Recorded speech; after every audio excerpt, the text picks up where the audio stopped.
नमस्कार, मैं राकेश परमार। मित्रों, आज तो मंत्रिमंडल विस्तार के अलावा और किसी विषय पर कोई चर्चा ही दिन भर नहीं रहा।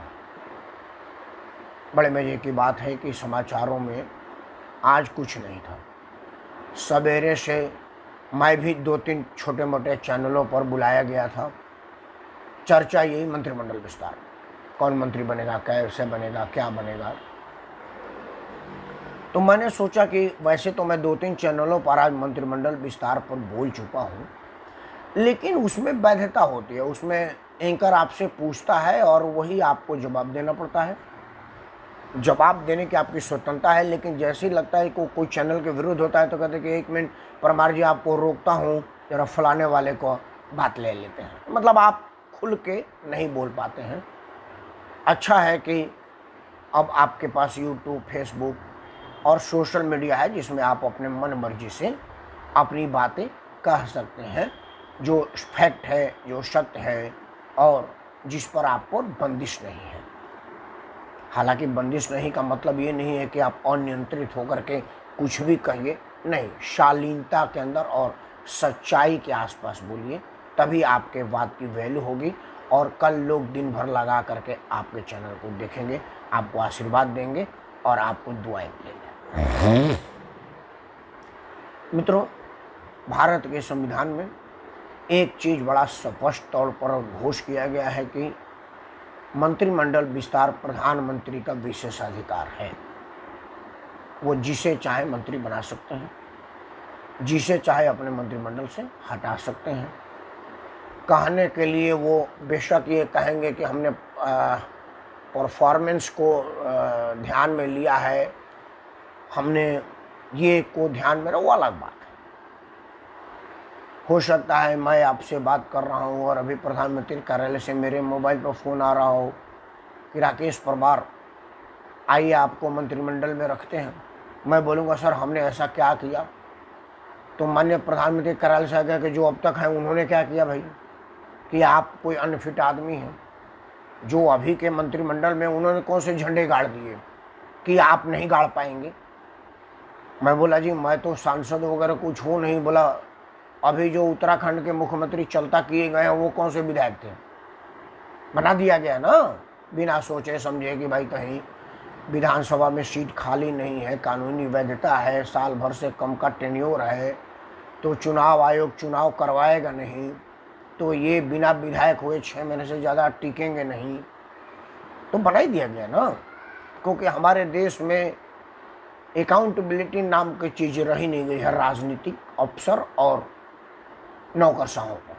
मतलब कहीं कोई जिम्मेदारी और जिम्मेदार ठहराने वाली प्रवृत्ति खत्म हो गई है। क्योंकि हम तो तू कौन जात के हो भाई, तू कौन क्षेत्र के हो भाई पर ही व्यस्त हैं, तो उसमें तो कोई बात नहीं है। हमने आज मुद्दा उठाया है कि मंत्रिमंडल विस्तार क्यों, किस लिए और किसके लिए, ये 3 प्रश्न हैं मेरे। मैं चाहूँगा कि मैं अपनी बात आपके सामने रखूं और आपका आशीर्वाद प्राप्त करूं। अगर आपको लगता है कि मैंने कुछ सही कहा है, मेरे बात में दम है, तो आप अपना आशीर्वाद, अपना स्नेह और अपनी शुभकामनाएं ज़रूर दीजिएगा और मेरे चैनल को लाइक, सब्सक्राइब और शेयर कीजिएगा, ताकि आपके माध्यम से मेरी बातें आपके लोगों तक पहुँचे। सबसे पहले मंत्रिमंडल विस्तार क्यों, किस लिए? तो सवाल होगा कि भाई मंत्रिमंडल विस्तार में जितने मंत्री चाहिए प्रधानमंत्री जी ने, उतने मंत्री अभी तक नहीं बनाए हैं। तब सवाल है कि क्यों नहीं बनाए। मतलब बिन बनाए मंत्री अब काम चल रहा था, तो आगे की क्या आवश्यकता है। तब आपका प्रश्न होगा कि भाई कानून में प्रोविजन है कि आप 10% तक मंत्रिमंडल बनाएंगे, मतलब 80-82 मंत्री हो सकते हैं। अभी 20-21 मंत्रियों की संख्या कम है, प्रधानमंत्री बना सकते हैं। तो मुझे ध्यान आएगा कि भाई प्रधानमंत्री कहा था कि मैक्सिमम गवर्नमेंट और मैक्सिमम गवर्नेंस और मिनिमम गवर्नमेंट, मतलब मंत्रिमंडल कम और काम ज़्यादा। क्योंकि माननीय प्रधानमंत्री जी को ये तो अंदर पता था कि मंत्रिमंडल रहे ना रहे, काम तो सब मुझे ही करना है, क्योंकि मंत्रियों का कोई होने ना होने का कोई मतलब है नहीं। फिर मेरा प्रश्न है कि आखिर मंत्रिमंडल क्यों में कहा जाएगा कि भाई प्रधानमंत्री अकेले सारी चीज़ें थोड़े समझेंगे। तो कुछ मंत्रिमंडल में हो, कुछ आदमी को स्वास्थ्य विषय दिया जाए, किसी को रक्षा दिया जाए, किसी को गृह मंत्रालय दिया जाए, किसी को वित्त मंत्रालय दिया जाए। वो सब लोग अपने अपने जिम्मेदारों को संभालेंगे तो प्रधानमंत्री के ऊपर भार कम पड़ेगा। तब सवाल है कि मंत्रिमंडल किस लिए? क्योंकि अगर हम मंत्रिमंडल की लिस्ट देखें तो प्रधानमंत्री के अलावा पहला मंत्रिमंडल का नाम होता है गृह मंत्री और रक्षा मंत्री। प्रोटोकॉल में गृह मंत्री दूसरे नंबर पर आता है, लेकिन आदरणीय राजनाथ सिंह जी की अपनी राजनीतिक वर्चस्व, उनको साधने की ललक या उनको अभी सीधा सीधा इनकार ना करने की क्षमता की वजह से नंबर 2 में राजनाथ सिंह को रखा गया है। मतलब रक्षा मंत्रालय नंबर 2, गृह मंत्रालय नंबर 3, विदेश वाणिज्य ये सीरियल नंबर है। आते हैं रक्षा मंत्रालय पर। रक्षा मंत्रालय पिछले टेन्योर में सीतारमण जी को दिया गया था। हम सब जानते हैं कि रक्षा मंत्रालय कितना भारी भरकम और दुरूह काम है। हालांकि सीतारमण जी कच्छ के पठार से लेकर के कश्मीर के बॉर्डर तक गई, लेह लद्दाख की ठंडी से लेकर के राजस्थान की गर्मी तक गई। मतलब सीतारमण जी के काम करने में कहीं से कमतर करने वाली बात नहीं आई कि सीतारमण महिला के वजह से कहीं कुछ कम कर रही हैं। नहीं, उनके कार्यकुशलता पर मुझे संदेह नहीं है।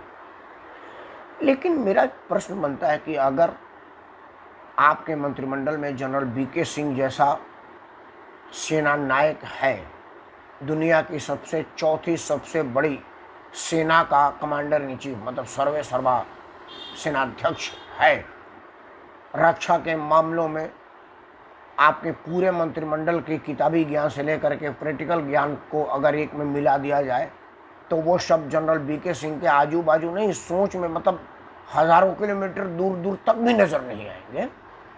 तो फिर जनरल वीके सिंह को रक्षा मंत्री क्यों नहीं बनाया गया? जनरल वीके सिंह सेनाध्यक्ष के रूप में 2-4 विदेश यात्राएं किए होंगे, तो उनमें विदेशी कूटनीति की कितनी ज्ञान है कि उनको विदेश मंत्री बना दिया गया। तब आप कहेंगे कि भाई उससे क्या मतलब है, विदेश मंत्री का एक सीट खाली था, उनको बना दिया गया। करना तो अधिकारी को है, क्योंकि वो जो विदेश सेवा के विशेषज्ञ अधिकारी हैं वो विदेश मंत्रालय संभालते हैं, मंत्री रहे ना रहे। तो फिर ये भारी भरकम खर्च, लाव लश्कर सिक्योरिटी उकोटी ये जब दुनिया जान है, वो काहे लिए वीके सिंह को? वीके सिंह को बुलाइए, अपना मेंबर पार्लियामेंट है, आप अपना घर बैठिए, चलाना तो विशेषज्ञों को ही है, वो प्रधानमंत्री को रिपोर्ट कर देंगे। वैसे भी प्रधानमंत्री को ही रिपोर्ट कर रहे हैं, क्योंकि हमारे प्रधानमंत्री का आदेश था कि आप अपना निजी स्टाफ, ओएसडी, आपके यहाँ पानी पिलाने चाय पिलाने वाला आदमी भी आप अपने मर्जी से नहीं रखेंगे। मतलब मंत्रिमंडल के सदस्यों के ऊपर भी सीधा सीधा प्रधानमंत्री का नियंत्रण है। तो आप कहेंगे कि राकेश परमार तुम भी मतलब की बात करते हो, प्रधानमंत्री जी चाहते होंगे कि अपने मंत्रिमंडल पर नियंत्रण बना कर रखे, तो इसमें बुराई क्या है? बिल्कुल बुराई नहीं है। लेकिन जो मंत्री अपना निजी स्टाफ रखने की छूट नहीं प्राप्त कर सका, उसकी इतनी हैसियत नहीं है कि वो अपना पीए, पीएस और प्राइवेट सेक्रेटरी बना ले, तो क्या वो मंत्रालय चला लेगा? और अगर चला लेगा तो जो आदमी इतनी बड़ी मंत्रालय चलाने की काबिलियत रखता हो तभी तो वो मंत्री बना है, तो क्या वो अपना निजी स्टाफ रखने की क्षमता नहीं रखता? तब मेरे मन में प्रश्न संशय बनता है कि कहीं प्रधानमंत्री अपनी जासूसी के लिए अपना लोग फिट करने की बात तो नहीं सोच रहे कि भाई कोई चाचा भतीजा रह जाएगा तो वो हमको उसकी खुफिया जानकारी नहीं मिलेगी। मतलब आपको अपने ही लोगों पर अविश्वास है। कई चीज़ें हैं जो मंत्रिमंडल पर है, चर्चा करने पर बड़ा लंबा जाएगा, आधे घंटे में नहीं हो पाएगी। हमारे यहाँ कहा जाता है कि थोड़ा लिखना ज़्यादा समझना, और आप सब तो अत्यंत ही ज़्यादा समझदार हैं, तो आप समझ गए होंगे, मुझे और कहने की जरूरत नहीं। अब बात करते हैं कि संभावित मंत्रिमंडल की जो विस्तार होगी वो कौन लोग होंगे, कैसा चेहरा होगा, किसको मंत्रिमंडल में लिया जाएगा। जो लोग हैं उनको देखते हुए तो ये प्रश्न ही नहीं बनता कि किसी को ले लिया जाएगा तो क्या फर्क पड़ता है। जो अभी तक है उन्होंने कौन से झंडे गाड़ दिए। तो जो आवे होई को निरप, हमें क्या हानि। लेकिन मंत्रिमंडल विस्तार में प्रधानमंत्री जी एक लेसन देते हैं राष्ट्र को कि हमने आपके लोगों को प्रतिनिधित्व दिया, आपका रिप्रेजेंटेशन मंत्रिमंडल में है, मतलब ये इतने दलित वर्ग के हैं, इतने मुस्लिम वर्ग के हैं, इतने पिछले वर्ग के हैं, इतने उच्च वर्ग के हैं, इतने ये हैं। एक तो समान संविधान में हर आदमी को सामान्य वोट का अधिकार है, सामान्य जीवन जीने का अधिकार है। कानून के रूप में अगर कोई अपराध करते हैं तो आपको सामान्य सज़ा है, अगर कोई पुरस्कृत योग्य काम करते हैं तो आपको समान पुरस्कार है। लेकिन आपको वर्गीकरण में बांटा गया है कि आप क्षत्रिय हैं, आप ब्राह्मण हैं, आप शूद्र हैं, आप दलित हैं, आप मुसलमान हैं, आप पिछड़ी हैं, आप फलाना हैं। मतलब जहां हमारे फायदे की बात आती है, जहां हमको वोट बैंक की बात आती है, वहां मैं राकेश सिंह परमार ठाकुर हूं तो तुमको तो जरूरत ही नहीं है। और मैं अगर राकेश राम हूं तो आप राकेश राम है, आपको यहाँ जरूरत है। ये दोहरी सोच, दोहरी मानसिकता और दोहरी संविधान हमारे ही देश में संभव है। मतलब राकेश परमार और राकेश राम के वोट की शक्ति एक ही है। राकेश परमार और राकेश राम के इनकम टैक्स में टीडीएस का रेट एक है। राकेश परमार और राकेश राम के रेलवे में रिजर्वेशन की प्रक्रिया एक है। हवाई जहाज में सफ़र करने की हैसियत एक है। पैदल चलने में ठोकर खाने की औकात भी एक ही है। लेकिन हमको रिजर्वेशन क्लास और रिजर्वेशन क्लास में बांट दिया गया है। ये मंत्रिमंडल में भी कहा जाता है कि हमने 4 दलित रखे, 5 पिछड़ी रखे, 5 स्वर्ण रखे, ये मंत्रिमंडल में है। हालांकि मेरा अपना मानना है कि जितने दलित वर्ग के नाम पर राजनीति में आए हैं, उन्होंने अपने घर और अपने रिश्तेदार के अलावा और किसी दलित को मंत्रालय में घुसने नहीं दिया। बेनिफिट लेने की तो बात ही छोड़ दीजिए। बस दलित इस बात में खुश है कि मेरा मंत्री बन गया, उसकी दरिद्रता पर कोई फर्क नहीं पड़ा, बल्कि वो पहले से ज़्यादा दरिद्र हुआ है। उसी तरह से मैं क्षत्रिय हूँ और मेरे क्षत्रिय भाई भी मंत्रिमंडल में, उससे मेरे को कोई फर्क नहीं पड़ता। मेरी गरीबी बड़ी है, अगर मैं मेहनत करके नहीं कमा रहा तो मेरे घर में भोजन नहीं है। लेकिन मैं खुश हूँ कि हमारे नाम का सिंह लिखा हुआ राजनाथ सिंह मंत्रिमंडल में है। मैं इतने पर खुश हो रहा हूँ।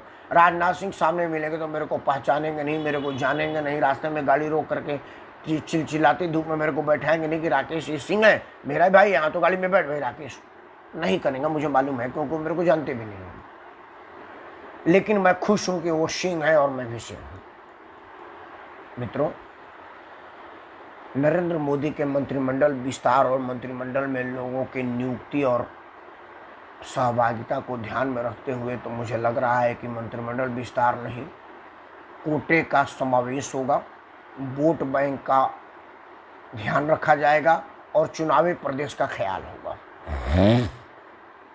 क्योंकि 2022 में जो चुनाव सर पे हैं, 5-6 महीना रह गया है। उत्तर प्रदेश में है, गुजरात में है और कई 5 राज्यों में चुनाव है। जो नरेंद्र मोदी के गले की फांस बना हुआ है चुनाव, वो है उत्तर प्रदेश, क्योंकि सत्ता की सीढ़ी उत्तर प्रदेश से ही जाती है। और गुजरात, कितना हो नरेंद्र मोदी कहे कि मैं बनारस का तकनीकी रूप में सांसद है, लेकिन उनका पहचान तो गुजराती के रूप में है। गुजरात के मुख्यमंत्री भी रहे हैं 3 टर्म। अभी जो उनके नायब हैं, जिनमें सत्ता में कहा जाता है कि मोदी शाह, उसमें शाह अभी गुजरात के ही हैं। तो गुजरात में प्रतिष्ठा है। अगर गुजरात में चुनाव हार गए तो मोरल डाउन होगा, और अगर जीत गए तो मोरल बूस्ट होगा। सीट पर बेशक कोई फर्क ना पड़े। नरेंद्र मोदी जी ने अभी जो उत्तर प्रदेश और बिहार में मंत्रिमंडल पर अपना दखल लगाया था, उसमें बिहार में उन्होंने 2 उप मुख्यमंत्री बनाए हैं। दोनों ही शारीरिक रूप से इतने जवान नहीं है, नौजवान नहीं है और तेज तरार नहीं है कि वो बिहार जैसे राज्य में उप मुख्यमंत्री जैसी जिम्मेदारी को संभाल सकें।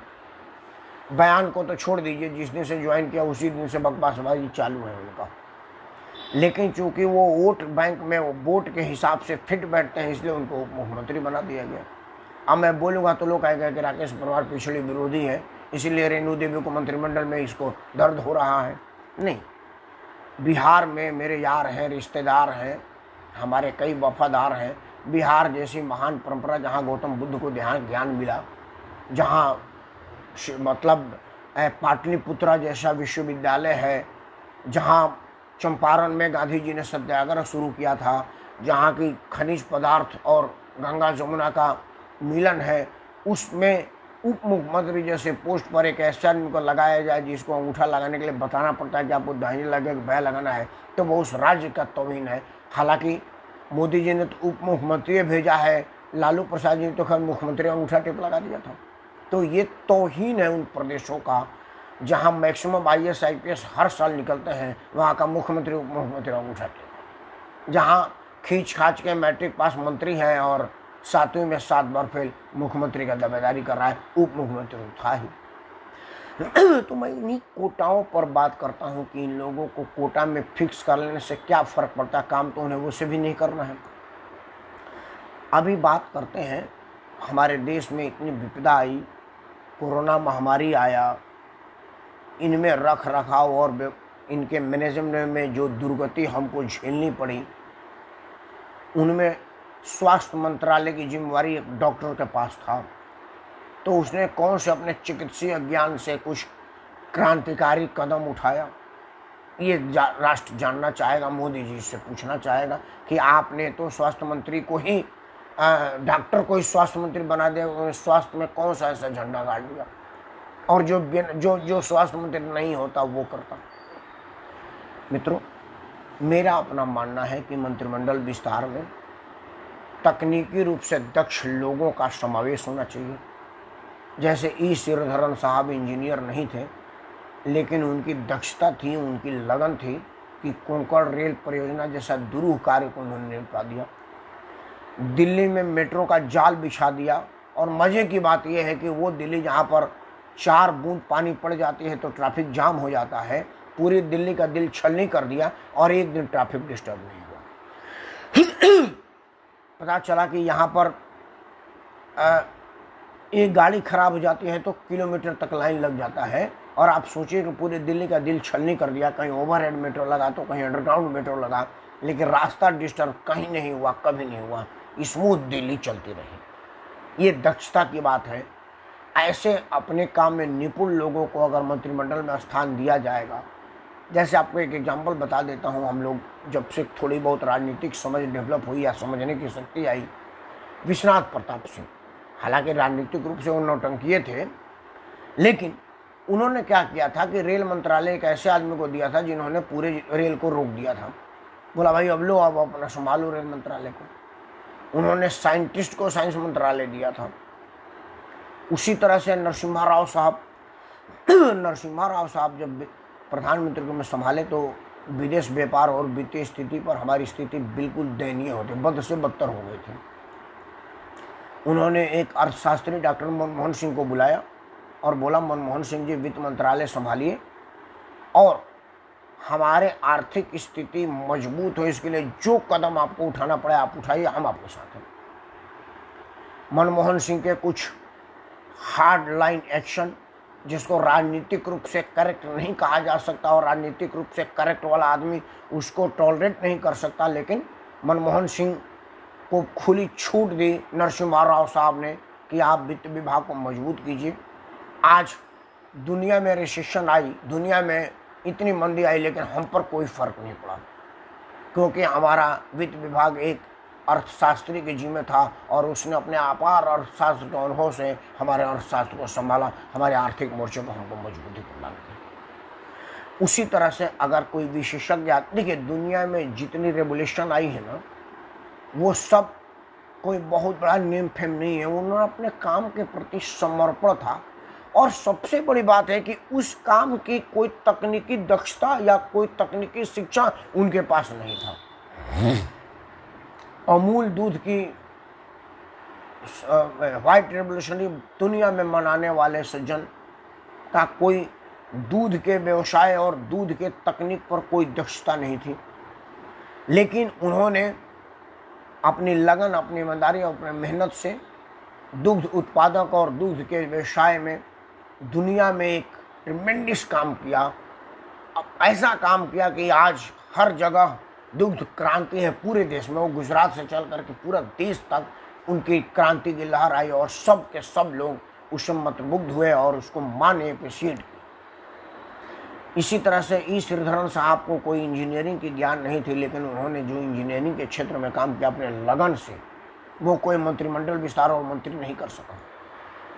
जो भी क्रांति आई है, औद्योगिक क्रांति आई है, कृषि क्रांति आई है, दुग्ध क्रांति आई है, मेट्रो के क्षेत्र में हमारे देश में क्रांति आई है, वो सब के सब डिवोटी लोग के हैं। ये कोई मंत्री ने और किसी अफसर ने नहीं किया है।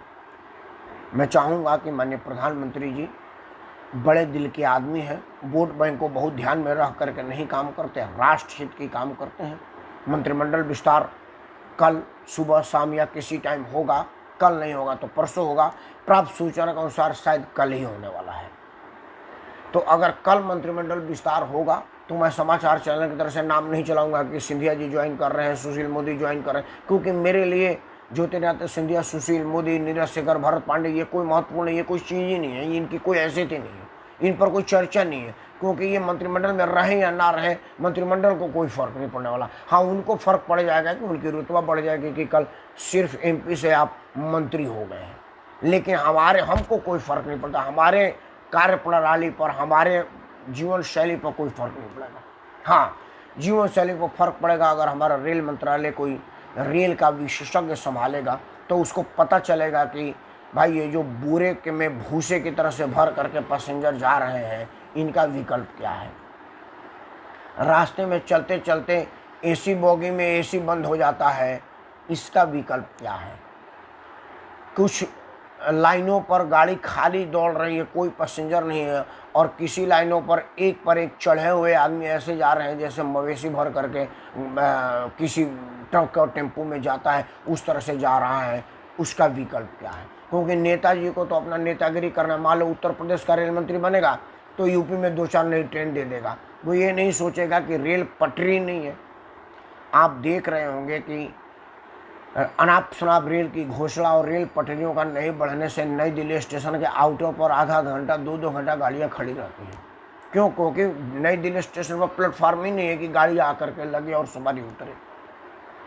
ये रेल की एक नई जो आता कहता कि मैं बलिया का हूँ तो बलिया एक्सप्रेस, लेकिन मैं ये नहीं सोचूंगा कि बलिया एक्सप्रेस चलेगी तो रेल की पटरी पर ही। पहले से रेल पटरी पर बहुत ज़्यादा भीड़ है, बोझ है, वो अपनी दबाव झेलने की स्थिति में नहीं है, और हमें एक रेल और बढ़ा दी।